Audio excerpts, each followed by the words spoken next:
A Conferência da ONU sobre Mudanças Climáticas entra na segunda semana e uma semana decisiva em questões políticas. Para falar sobre isso, a gente recebe aqui na Band News FM o pesquisador sênior da Universidade das Nações Unidas, do Instituto de Meio Ambiente e Segurança, Lucas Turmena. Professor, obrigada por atender a gente. Muito obrigado pelo convite, é um prazer estar aqui.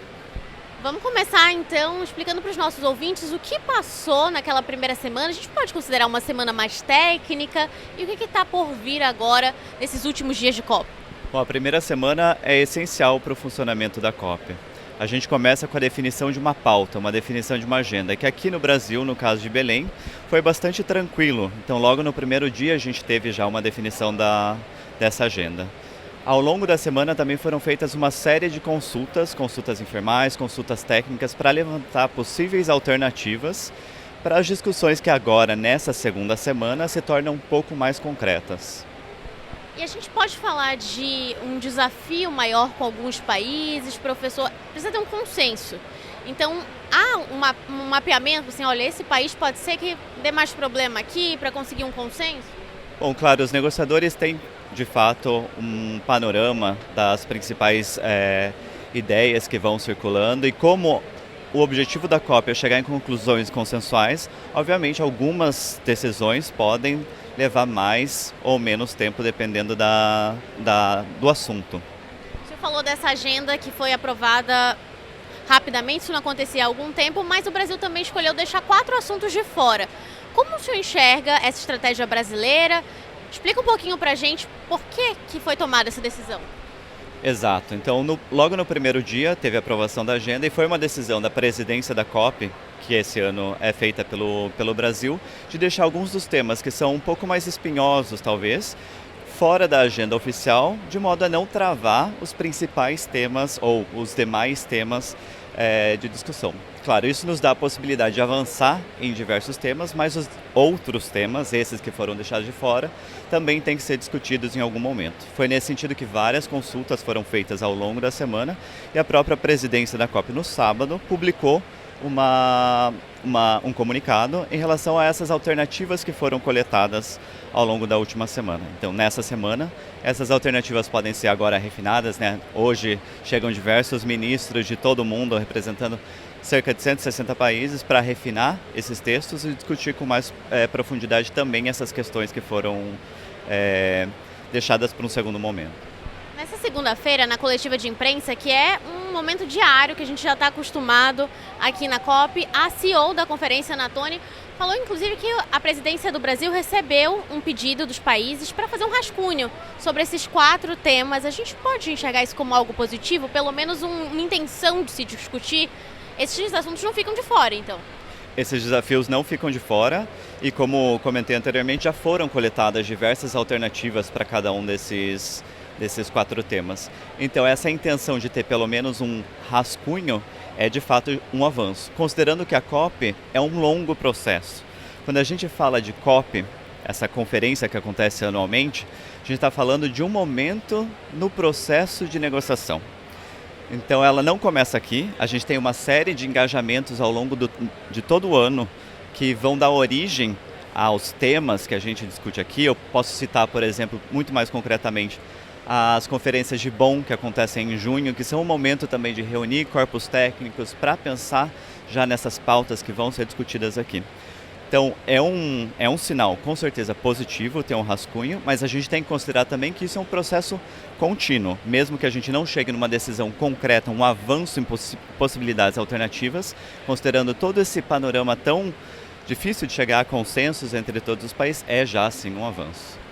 Antes da gente falar dos feitos, do que se espera dessa COP, eu queria detalhar esses 4 assuntos que ficaram de fora. Se eu puder explicar para a gente por que eles se tornam tão difíceis. E todo ano a gente bate nessa mesma tecla, principalmente quando a gente fala de financiamento, porque dinheiro, mexendo no bolso, é mais complicado. Bom, acho que você deixa bastante claro já com a pergunta qual que é a principal questão em torno desses pontos, né?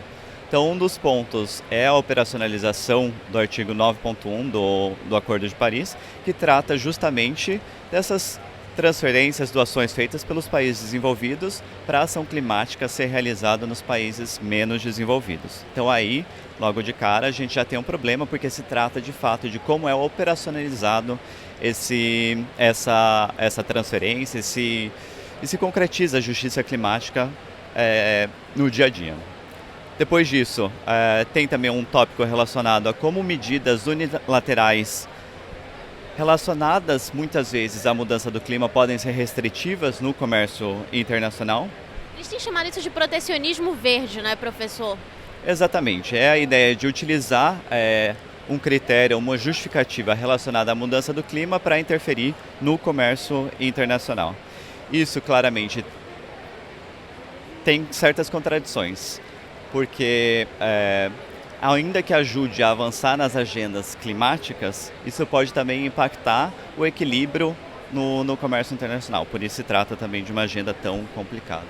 Para além disso, tem algumas agendas também vinculadas à ambição e à realização de promessas pelos países desenvolvidos no Acordo de Paris.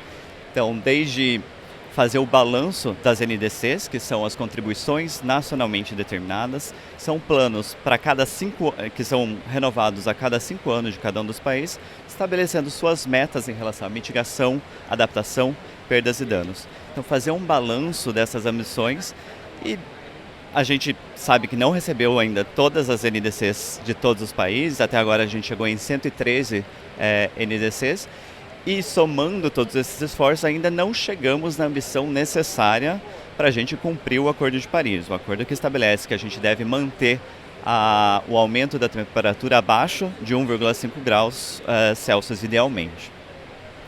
E por fim, o nosso quarto ponto da agenda, que se manteve um pouco distanciado da agenda oficial até então, é em relação à transparência. Então, a cada 2 anos, os países desenvolvidos têm que reportar, relatar o seu avanço nas agendas e indicadores climáticos, e isso leva a gente também a discutir o quanto essas promessas foram cumpridas, as ambições que ainda devem ser realizadas ou devem ser aumentadas para a gente atingir os objetivos.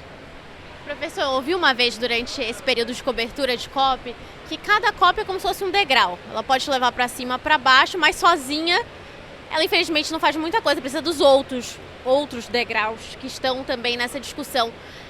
Essa COP30, o que ela pode trazer para a gente? Não dá para esperar, eu imagino, que ela revolucione tudo. O que seria positivo? O que ela faria que já seria um grande feito?